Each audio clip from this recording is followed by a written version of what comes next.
What is going on, everyone? Welcome back to Freelance School. I just had a quick video I want to share with you guys after spending quite a bit of time troubleshooting the AI prompts feature on Instantly and getting the format correct for the custom prompt that I was setting up in Instantly. And if you haven't been using AI prompts in Instantly, I highly recommend it, especially if you're having any sort of deliverability issues and you're not already using clay tables or some other personalization setup, and you're just, let's say, sending a lot of the same messages and maybe using spin tax, but you could definitely you're aware that you could definitely add a bit of personalization.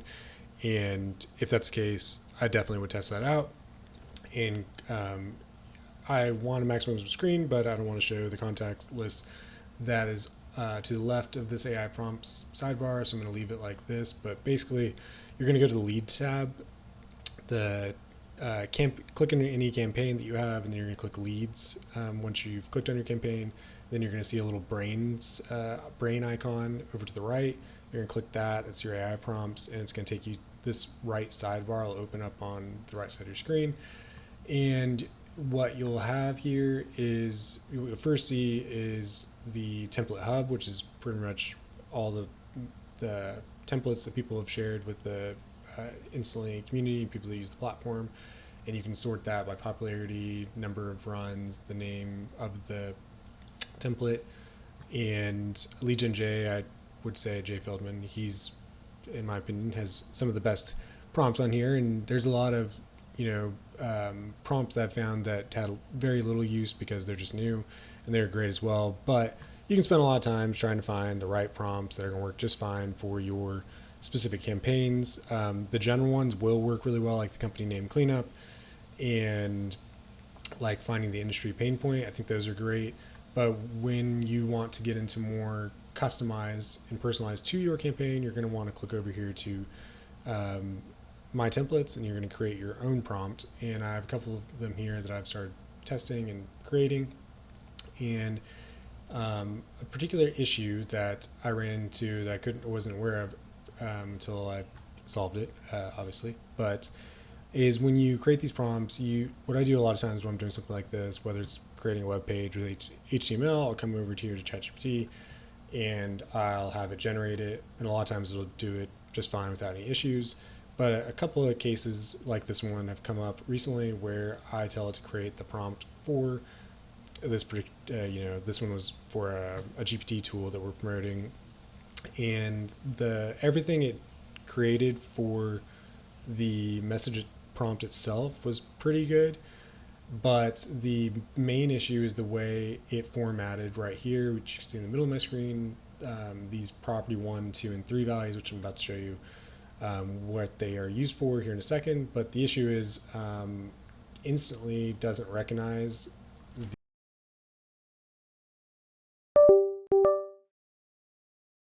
it does not recognize this because it's not done correctly. It's just a small change. It's this little underscore before the one that makes it where it would recognize it. And if you don't have that, then what's going to happen is your prompts can generate if you a output in the one part of the preview, like it'll be correct on one part of the prompt preview output. They're making sure it's good before you use it. And when you save it, and then this also matters here, like what you label it here in the input descriptions, you have to match this correctly. And in this input description here, I think it instantly would benefit if they had like little notes here that indicated this. But this is property value 1, like if you see in the middle where it says property 1, this is property 1, this is property 2, this is property 3. So if you want Instantly to reference that in the original prompt that you set up, then you need to have the correct whatever variable you're actually using in your columns, and that's attached to the labels for the lead data currently, like first name, specific industry. Then you're going to want to use that term here. But then when that term is used here, you're then going to want to make sure that you reference it as if it was the first property, like the top one, then you're going to reference it as property 1, property 2, property 3. What would be natural for somebody to do, like myself, would be to, and I think it's worth, I'm going to show you. So right now, if I test it, it's going to generate the right output. And then if I go over to test it here, this is the live, like once you've saved it, you can test it again with the live information on your lead list, and it'll pick one and it will use that lead's information to generate the output. And so you'll first select your variables that match these. That's, you want to make sure they're the correct ones. So specific pain points. And then you're going to click generate test output. And when you've done things correctly, you've mapped your inputs correctly in the in the prompt setup, the variables, you've mapped them there correctly as well and labeled them correctly.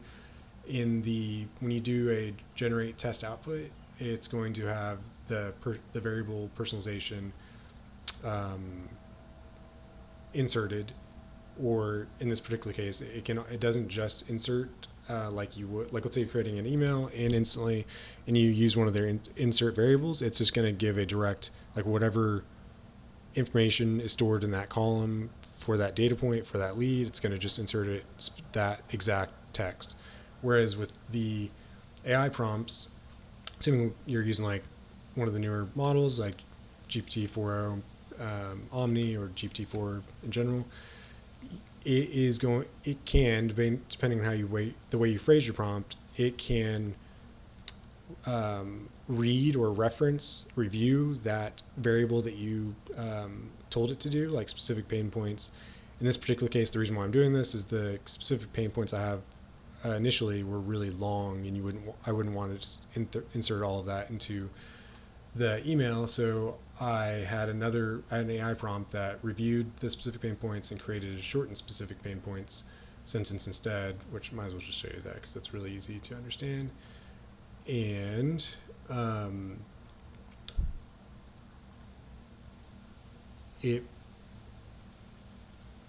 let's see here, you're going to want to, if you have it done correctly, it's going to create the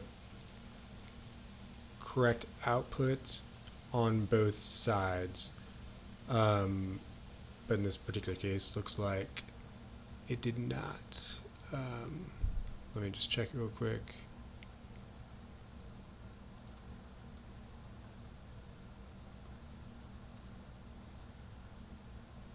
Yeah, so this is also something kind of confusing. So this one here generated the correct test output on both the prompt preview screen as well as this live screen test here, whereas this one, if I go to the setup for the prompt and I hit generate test output, it's saying undefined. Whereas, so it may make you think, oh, maybe this format's wrong, something's wrong with this, I got to change it. Wrong. If I hit save, then I get here, and I hit save again because this is correct, and then I click on it, and I test it. It is generating the correct, like it is being able to reference that information and generate a correct output. So what I'm wanting you to be mindful of is the format of your variables, and when you test on one screen, like the prompt setup, and then again on the actual test output with your actual lead, you may get outputs that don't look right, especially when you're in the prompt setup. You may or may not get something that's correct when you're setting up the prompt itself. One thing to pay attention to is this prompt preview. If it's being able to reference the information, a lot of times it'll show it correctly here, but in this particular case, it's only showing correctly on this screen here, which is after you've saved the settings for it. So, and I know that the most important thing to pay attention to know if your output's going to be correct is when, obviously, if you generate for the leads and it's not right, then it's not right. But when you go in here, you select your variables.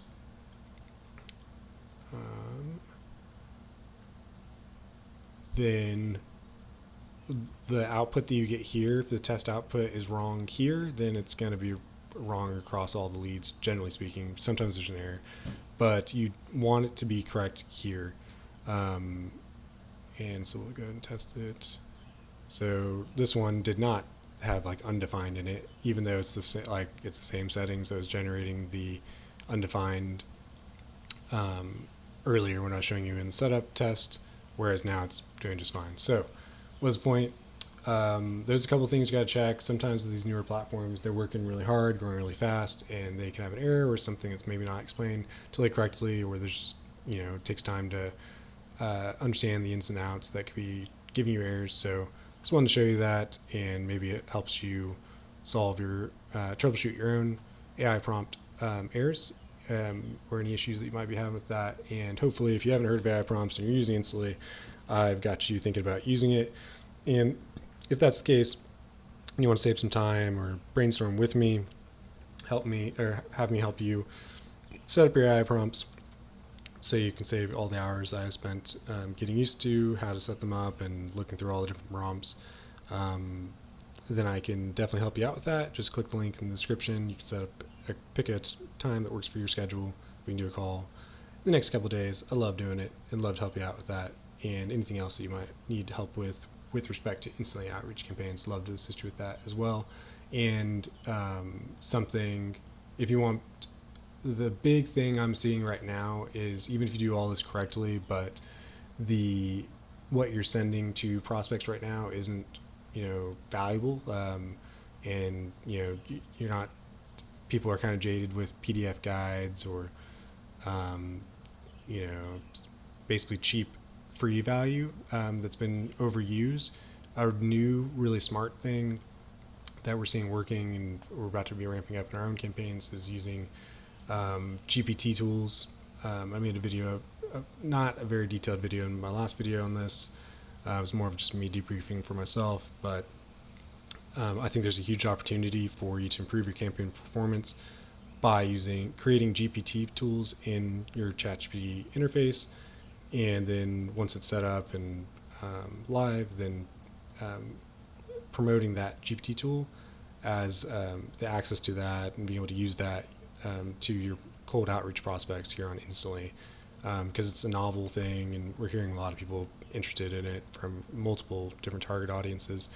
And I think that's a great opportunity and would love to help you brainstorm the right ideas for that and help you set them up if you're interested. So let me know what you guys think about this video in the comment section below. Have any ideas that you want me to cover, feel free to leave a comment on that as well. And thanks for listening. Have a wonderful day.